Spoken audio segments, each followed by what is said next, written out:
Hey, it's Dr. Toger, your friendly neighborhood colorectal surgeon. And one of the questions I get pretty frequently is really not questions, joke about my last name. It's a married last name. It's Turkish, actually, Toker. I know there's lots of jokes about the word Toker because it has a marijuana connotation. Today's talk is going to be about a very disturbing study that came out about a month ago that shows that high potency marijuana alters human DNA, both mitochondrial DNA and then cellular DNA, in particular, alters the methylation pathways. What they're talking about is a component of THC that they can now concentrate called delta 9 THC. And I know there's a bunch of different deltas. I have to be honest with you. I don't follow the culture very much, but to my understanding, this is a common denotation because packages will say if it's delta 6 or delta 8 or delta 9, whatever. I don't know.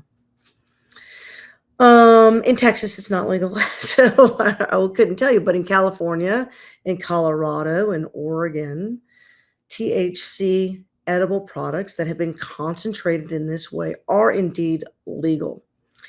In patients who consume products that have a higher than 10% concentration of the delta 9 THC molecule in it, if they consume that more than once a week, it's been shown over time that those people develop DNA mutations that alter the body's methylation abilities. This occurs in both the mitochondria and the cellular DNA, and these patients have a tendency, therefore, to be chronically tired. I guess that explains stoners.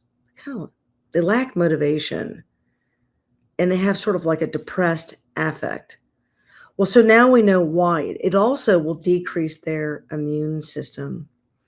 So if you're into health, and there probably are therapeutic medicinal uses for THC. I do prescribe this drug for cancer patients in a lower dosage format.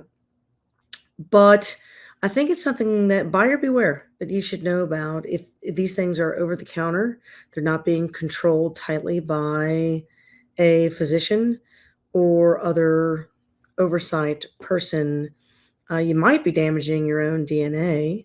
This may explain any kind of exhaustion, lack of focus, chronic illness that you might have. The real question is, particularly in men and in pregnant women, does this DNA change affect subsequent generations?